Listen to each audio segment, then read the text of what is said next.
اعوذ باللہ من الشیطان الرجیم، بسم اللہ الرحمن الرحیم۔ السلام علیکم۔ کیسے مزاج؟ الحمدللہ ہم لوگ بھی سب خیریت ہیں، اور آپ بھی، مجھے یقین ہے کہ آپ سب بھی خوش باش ہوں گے۔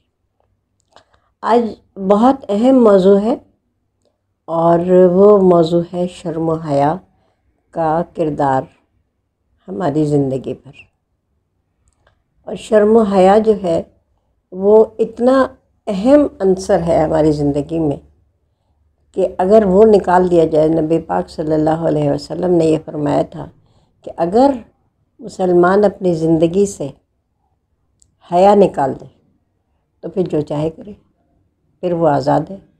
تو یہ تو بہت بڑی سزا ہے نا، کہ جو چاہے وہ کرے۔ اس کا مطلب ہے کہ پھر ہمارے پر رحمت کی نظر ہی نہیں ہوگی، ہماری زندگی میں برکت ہی نہیں ہوگی، ہماری زندگی میں خوشحالی نہیں آئے گی۔ تو یہ بہت گہری بات ہے کہ اگر حیا نکال دو تو پھر جو چاہے کرو، یعنی ہم نے ہاتھ اٹھا لیا، اب عمل کے خود ذمہ دار ہیں۔ تو آج ہمارے معاشرے میں کیا ہو رہا ہے؟ یہی ہو رہا ہے نا کہ شرم و حیا یہ دو ایسے اہم عنصر ہیں ہماری زندگی کے کہ ہم نے ان کو اپنی زندگی سے نکال دیا ہے۔ والدین آج وہ بچوں کی تربیت، اول تو تربیت کا فقدان ہے۔ بچوں کو جو دل چاہتا ہے وہ کرتے ہیں، جب چاہتا ہے سوتے ہیں، جب چاہتے ہیں اٹھتے ہیں۔ نہ ان کے جاگنے اور سونے کے اوقات ہیں، اور نہ ان کے کھانے پینے کے اوقات ہیں۔ چھٹی ہو تو اور آزادی ہے، اور اگر جاب پہ جا رہے ہیں یا پڑھنے جا رہے ہیں تو ان کے اور اوقات ہیں۔ یعنی رات جو ہے وہ جاگنے کی ہے، جبکہ اللہ نے رات بنائی ہے سونے کے لیے۔ تو یہ شرم و حیا کا جو ہے، والدین جو ہے، خاص طور پہ ماں، کیونکہ والد تو صبح گئے اور رات میں آتے ہیں، تو ماں جو ہے نہ تو وہ اپنے بیٹوں کی تربیت کر رہی ہے، نہ اپنی بیٹیوں کی تربیت کر رہی ہے۔ شرم و حیا کا درس جو ہے وہ جتنا عورت کے لیے ہے اتنا ہی اہم مرد کے لیے بھی ہے۔ یعنی بیٹوں کو بھی یہ شرم و حیا سکھانی چاہیے کہ اگر بہن گھر میں ہے تو اس کے ساتھ کیسے سلوک کرنا ہے۔ گھر میں اگر خواتین رشتہ دار ہیں، بہنیں ہیں، چاچیاں ہیں، مامیاں ہیں، ماسیاں ہیں، گھر کی میڈ جو ہیں، ان کا بھی عزت احترام، اور ان کے ساتھ بھی اپنے حیا کا اپنا پردہ جو ہے وہ رکھنا ہے۔ ان کے سامنے ایسا لباس نہیں پہننا کہ ان کو نظر اپنی جھکانی پڑ جائے آپ کی، کیونکہ آپ اپنے گھر میں ہیں، وہ بیچاریاں کام کرنے آئی ہیں، آپ کا کچھ کر نہیں سکتی۔ تو اس لیے لڑکوں کے لیے بھی حیا اور شرم اتنی ہی ضروری ہے، ان کی شخصیت کا ایک اہم جز ہے۔ اگر کسی میں حیا نہیں ہے تو وہ چاہے کسی رتبے میں فائز ہو، چاہے وہ کتنا قیمتی لباس پہن لے، چاہے وہ کتنے بڑی حویلی میں رہائش اختیار کر لے، کچھ بھی وہ بن جائے، بادشاہ بن جائے، شہزادہ بن جائے، لیکن اگر اس میں حیا نہیں ہے تو پھر اس کی عزت نہیں ہے۔ اور عزت اور محبت یہ بھی دو مختلف چیزیں ہیں۔ محبت ہم دل سے کرتے ہیں، عزت بعض دفعہ ہم دکھاوے کے لیے بھی کرتے ہیں۔ ہو سکتا ہے ہم اس سے محبت نہ کرتے ہوں، لیکن اس کے رتبے کی وجہ سے ہم اس کی عزت کرتے ہیں۔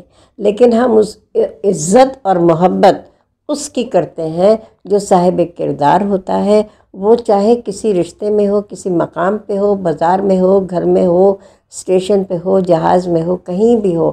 اگر وہ باکردار ہے، اگر اس میں شرم و حیا ہے، تو پھر وہ ہر مرد جو ہے وہ ہمیں اپنا بھائی اور بیٹا لگے گا۔ اور وہ مرد جس میں حیا ہے، اس کو بھی وہ عورت جو ہے اس میں اپنی بہن، اپنی ماں نظر آئے گی، اپنی رشتہ دار خاتون نظر آئیں گی، خالہ، چاچی، مامی نظر آئیں گی۔ بیوی کے نظر کی تو رشتہ اور ہی ہوتا ہے نا، تو اس لیے ہم یہ نہیں کہہ سکتے۔ تو اس طرح سے جو بزرگ ہوں گے، ورنہ بزرگ بھی بہت نظر باز ہوتے ہیں، ان کا بھی، ان میں بھی شرم و حیا نہیں ہوتی، وہ بھی لحاظ نہیں کرتے۔ جہاں انہیں موقع ملتا ہے وہ کوئی ایسی حرکت، ایسی بات کر دیتے ہیں، ان میں بھی حیا اور شرم نہیں ہوتی۔ اسی طرح خواتین میں بھی ہوتا ہے۔ یہ کوئی وہ فرق نہیں ہے کہ جی مرد ہی خراب نظر کے ہوتے ہیں، بد نظر ہوتے ہیں، عورتیں بھی ہوتی ہیں۔ تو وجہ اس کی یہی ہوتی ہے کہ ان کی تربیت کی کمی ہوتی ہے۔ جتنی زیادہ لڑکی کے لباس کے اوپر توجہ ماں دینی چاہیے، دوپٹہ سلیقے سے اوڑھنا چاہیے، اور سر بھی ڈھکا ہوا ہونا چاہیے، اور سطر بھی ڈھکی ہوئی ہونی چاہیے۔ یہ تو ہمیں اسلام بتا رہا ہے نا۔ تو یہ لڑکیوں کو تربیت شروع سے دینی چاہیے کہ دوپٹہ کس طرح سے اوڑھنا ہے۔ لیکن آج دوپٹہ جو، آپ کو پتہ ہے، مجھے بڑی ہنسی آتی ہے، جو ہم ٹی وی میں دیکھتے ہیں یا عام زندگی میں بھی دیکھتے ہیں کہ دوپٹہ اڑتا ہے، لباس بہت قیمتی پہنا ہوا ہوتا ہے، تو اب دوپٹہ جو ہے اگر ہم نے صحیح سے اوڑھ لیا تو ہمارا لباس کیسے دکھے گا؟ دوپٹہ کہاں ہوتا ہے؟ اول تو آج کل ہے نہیں، فیشن نہیں رہا، بلا وجہ اتنا خرچہ کون کرے نا، 2.5 گز کا دوپٹہ لے۔ تو دوپٹہ کہاں پڑا ہوتا ہے؟ اگر ہوتا بھی ہے تو وہ کندھے پہ پڑا ہوتا ہے۔ آپ کو پتہ ہے کندھے پہ کپڑا کون ڈالتا ہے؟ ہمارے جو نوکر ہوتے تھے نا ملازمین، ان کے کندھے پہ ہمیشہ جو ہے ایک صافی پڑی ہوتی تھی، تاکہ کہیں اگر مٹی ہے دھولے تو اس کی ڈسٹنگ کر دیں، صاف کر دیں، کہیں بھی لگا جالا لگ رہا ہے تو اس کو جھاڑ دیں، یعنی وہ کپڑا جھاڑن کہلاتا تھا، جھاڑن، جھاڑنے کے لیے۔ تو وہ نوکروں کے ہوتا تھا کندھے پہ پڑا ہوا۔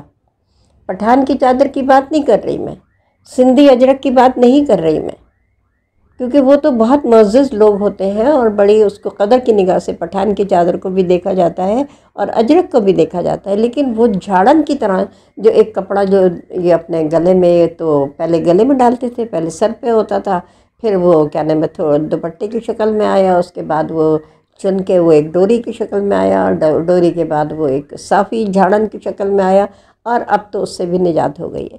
تو یہ چیزیں آپ جانتے ہیں کہ یہ بالوں کو ڈھکنا کیوں ضروری ہے خواتین کو؟ یہ سائنٹیفکلی پروو ہو چکا ہے، ثابت ہو چکا ہے کہ عورت کے بالوں میں سے ایک ایسی شعاعیں نکلتی ہیں، ایسی لہریں نکلتی ہیں جو اپوزٹ سیکس کو یعنی مرد کو جو ہے وہ اپنی طرف کھینچتی ہیں، میگنیٹ کی طرح کھینچتی ہیں۔ تو اس لیے یہ ضروری ہے، یہ حکم دیا گیا ہے کہ اپنا سر جو ہے وہ ڈھکیں دوپٹے سے۔ مجھے بھی عادت نہیں تھی کیونکہ میں نے شروع سے نہیں کیا تھا۔ اب میرے ویورز نے، میں ان کی بڑی مشکور ہوں، بڑی احسان مند ہوں کہ انہوں نے مجھے اس عمر میں سر پہ دوپٹہ اوڑھنا سکھا دیا ہے۔ تو یہ سر پہ دوپٹہ اوڑھنا بہت ضروری ہے، بہت لازم ہے، اور دوپٹے کو اس سلیقے سے اوڑھیں کہ وہ آپ کی سطر بھی ڈھک دے۔ اسی طرح سے آج آپ دیکھیں ہر طرف، وہ چاہے کسی علاقے میں عورت رہتی ہو، لڑکی رہتی ہو، دفتر جاتی ہو، گھر میں رہتی ہو، پارٹی میں جاتی ہو، شادی میں جاتی ہو، اس کے پاجامے یا شلوار یا ٹراؤزر کا کپڑا ضرور وہ کم لیتی ہے، کیونکہ اس کو ٹخنے سے اوپر رکھنا ہوتا ہے۔ 8 ٹخنوں سے اوپر اگر شلوار نہیں ہوگی، پاجامہ، ٹراؤزر، جو پہ آپ نام لے لیں، ہم کیونکہ پرانے دیسی لوگ ہیں تو ہم شلوار کہتے ہیں، تو اس میں جو ہے وہ لازمی یہ لوگ جو ہے اپنا کرتی ہیں، عزت نہیں ہوتی ہے نا۔ وہی بات ہے کہ عزت، ہم بہت ان سے خوش دلی سے مل لیں گے، خوش اخلاقی سے مل لیں گے، لیکن ہم ان کی عزت نہیں کریں گے، ان کی عزت معاشرے میں نہیں ہوگی، چاہے وہ کتنے ہی کسی علاقے میں ہوں، کتنے تعلیم یافتہ ہوں وہ خواتین، کسی بھی شعبے سے ان کا تعلق ہو، لیکن ان سے جو ہے دکھاوا ہوگا ان کے ساتھ، ان سے محبت نہیں ہوگی، اور جب محبت نہیں ہوگی تو دل سے عزت نہیں ہوگی۔ میری بات کا برا نہیں مانیے گا، یہ بڑی تلخ حقیقت ہے۔ دیکھیے، شرم و حیا کی بات میں نے شروع میں آپ سے کی کہ نبی پاک صلی اللہ علیہ وسلم پہ ہماری اولاد، ہماری جان، ہمارے ہر چیز ان پہ قربان ہے۔ ان کا یہ فرمان تھا کہ جس میں حیا نہیں تو پھر جو چاہے کرے، ہے نا۔ بات یہاں پہ انہوں نے اتنی گہری، اتنی مکمل کر دی کہ اس کے آگے بات ختم ہو جاتی ہے۔ ایک دفعہ نبی پاک صلی اللہ علیہ وسلم اپنے حجرے میں تشریف فرما تھے، اور گرمی کا موسم تھا، اور انہوں نے ان کی جو ہے پنڈلی پہ سے ان کی جو تہبند ہے وہ اس کپڑا ہٹا ہوا تھا۔ حضرت علی کرم اللہ وجہ آئے، وہ بیٹھے، ویسے ہی بیٹھے رہے، ویسے ہی تشریف رکھے۔ اس کے بعد وہ حضرت ابوبکر صدیق رضی اللہ تعالیٰ عنہ آئے، وہ آئے، تب بھی انہوں نے اپنے جو پنڈلی کھلی ہوئی تھی وہ اسی طرح سے روشن رہی، اور انہوں نے اس کو نہیں اس کے پر کپڑا ڈالا۔ پھر اس کے بعد پتہ چلا کہ حضرت عثمان غنی رضی اللہ تعالیٰ عنہ تشریف لائے ہیں دروازے کے اوپر، تو جب نبی پاک صلی اللہ علیہ وسلم کو یہ معلوم ہوا کہ حضرت عثمان غنی رضی اللہ تعالیٰ عنہ تشریف اندر لانا چاہتے ہیں، تو آپ نے فوراً اپنی پنڈلی بھی ڈھک لی اور سنبھل کے بیٹھ گئے۔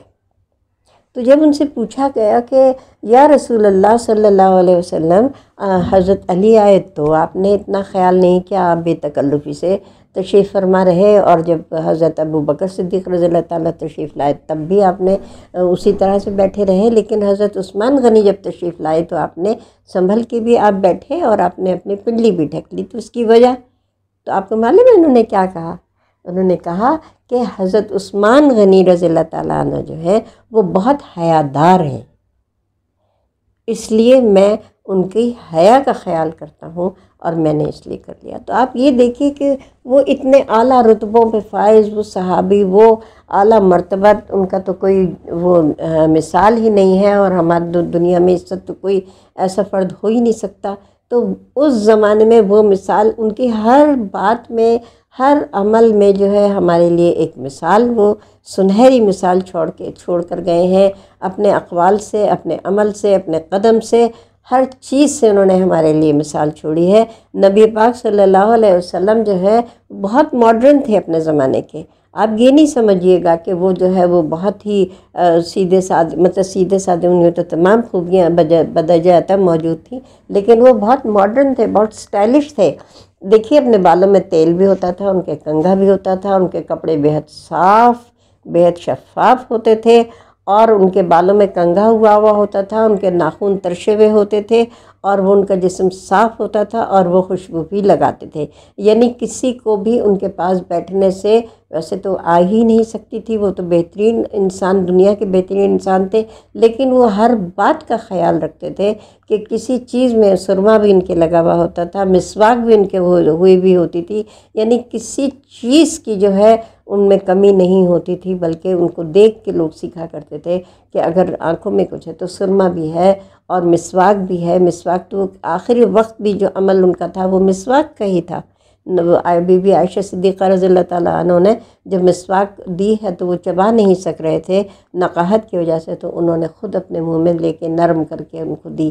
تو یعنی آخری عمل بھی مسواک کا ہے۔ تو صفائی ستھرائی، شرم، حیا، اور حیا کا یہ عالم یہ دیکھیے کہ نبی پاک صلی اللہ علیہ وسلم نے اپنی تمام ازواج کو جمع کیا اور ان سے اجازت لی کہ اگر آپ لوگ اجازت دیں تو میں بی بی عائشہ صدیقہ رضی اللہ تعالیٰ عنہ کے حجرے میں قیام کر لوں اپنی تکلیف کے دوران میں، تو سب نے اجازت دی۔ تو پھر وہ ان کے بی بی عائشہ صدیقہ رضی اللہ تعالیٰ عنہ کے حجرے میں آئے، اور جب آخری وقت تھا تو اس وقت انہوں نے سب کو اس حجرے سے جو کہا تھا باہر جانے کے لیے کہا تھا، کیونکہ انہوں نے ان کے سینے کے پر اپنا سر رکھا تھا۔ تو یہ دیکھیے یہ ہے حیا۔ یہ ہمیں حیا جو ہے اس کا کتنا زرعی اصول ہے، کتنا زرعی سبق ہے کہ انہوں نے اپنے آخری وقت میں بھی اپنے عمل سے یہ ثابت کیا کہ حیا کی وجہ سے انہوں نے اپنے حجرے سے باقی جتنے بھی وہاں لوگ موجود تھے ان سب سے کہا کہ وہ باہر تشریف لے جائیں۔ تو ہماری ماؤں کا یہ فرض بنتا ہے کہ وہ اپنے بیٹوں کو بھی یہ سکھائیں کہ بہن کی، بیٹی کی، راہگیر کی، کسی بھی عورت کی کس طرح عزت کرنی ہے، لباس کس طرح پہننا ہے، کہ لڑکوں کے لباس میں بھی کوئی ایسی چیز نہ ہو کہ ان سے لڑکیاں جو ہیں بے راہ روی پھیلے۔ اسی طرح لڑکیوں کا لباس بھی جو ہے وہ اتنا پروقار ہو کہ ان کو دیکھ کے ان لوگوں کے دل میں عزت پیدا ہو، اور ان کی نظریں خود بخود جو ہے وہ عزت سے اور شرم سے جھک جائیں۔ تو حیا کا جو ہے کم ہو جانا جو ہے وہ ہمارے معاشرے کی خرابی کا اور تنزلی کا جو ہے وہ وجہ بن گئی ہے۔ تو یہ اس کے پر غور ضرور کیجیے گا۔